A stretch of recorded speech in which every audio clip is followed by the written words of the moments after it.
Hola chicos, buenos días, buenas tardes. Retomamos nuestras clases habituales y vamos a continuar leyendo el libro del Génesis. Nos habíamos tomado bastante tiempo para reflexionar sobre la creación y para reflexionar sobre cómo había surgido el mal en el mundo, ¿sí?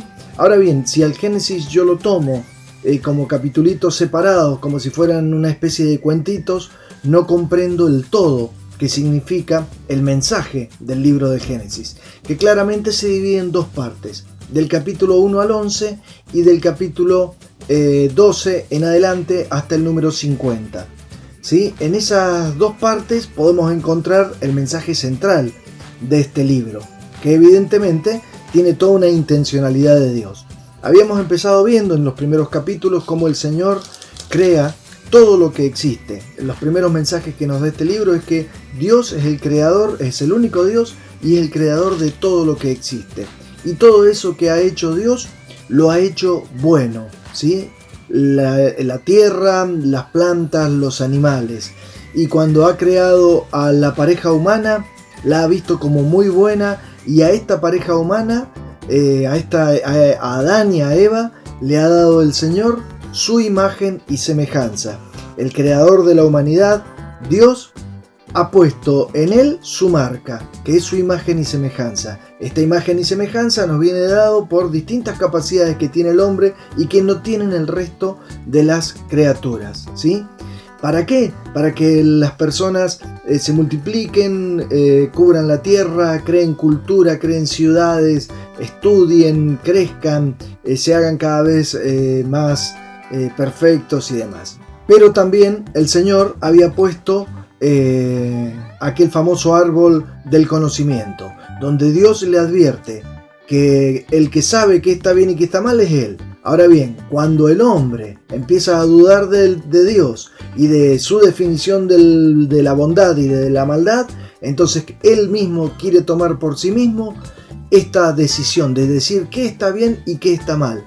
Allí aparece el pecado como una desobediencia al Señor después de la tentación de la serpiente, ¿sí?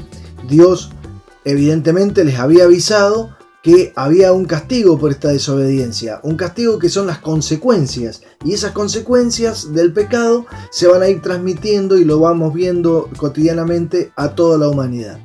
Ese mal que comienza con ese primer pecado que llamamos el pecado original, que se transmite por generación a todos los hombres porque la naturaleza humana ha sido herida y entonces ahora todos nacemos con una naturaleza humana que ha sido creada buena por Dios, muy buena, pero que lamentablemente ha recibido una herida por el pecado.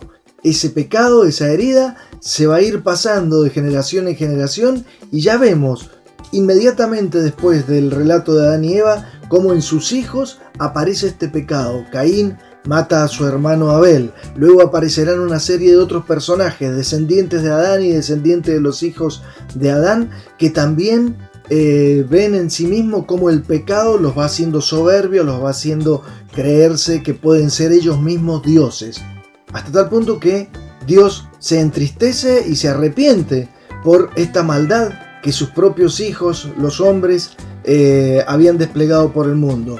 Y entonces quiere purificar la tierra, y ahí viene el relato aquel de el diluvio, donde en un arca Noé y su familia, los únicos que Dios había encontrado nobles y buenos entre todos los hijos de los hombres, son los que perdurarán. Salvará a todos los animales y luego vendrá toda una historia nuevamente de renacimiento como una nueva creación de la humanidad. Pero lamentablemente el germen del pecado está y siguen habiendo cosas malas, incluso ya en la familia de Noé y en todos sus descendientes. Y la humanidad empieza a crecer y se cuenta aquel relato en el capítulo 11 después del diluvio, de cuando los hombres que habían descubierto la manera de construir quieren llegar a Dios por su propio camino, construyendo una gran torre para llegar a Dios. Y Dios dice, ese no es el camino. O sea, uno llega a Dios por el plan y el camino de Dios, no por el que a uno se le ocurra. Así como antes habían querido redefinir el bien y el mal, ahora querían incluso redefinir cómo llegar a Dios. Y entonces Dios, viene aquel relato mítico en el que Dios hace que se mezclen las lenguas de todos los hombres y entonces los hombres se dispersan por todos los pueblos. Y así llegamos al final del capítulo 11, en donde pareciera que no hay esperanza para que se arregle este lío que se ha hecho por culpa de la presencia del mal y de la presencia del pecado en el mundo.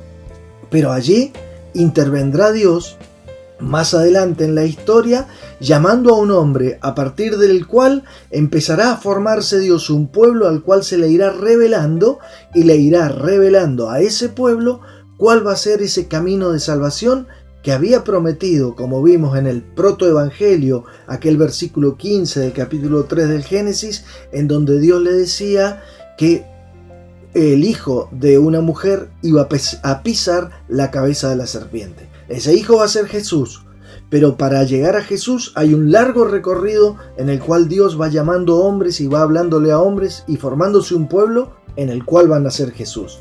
Ese primer hombre al que Dios le habla es el patriarca Abraham. Pero ese será tema de la próxima clase.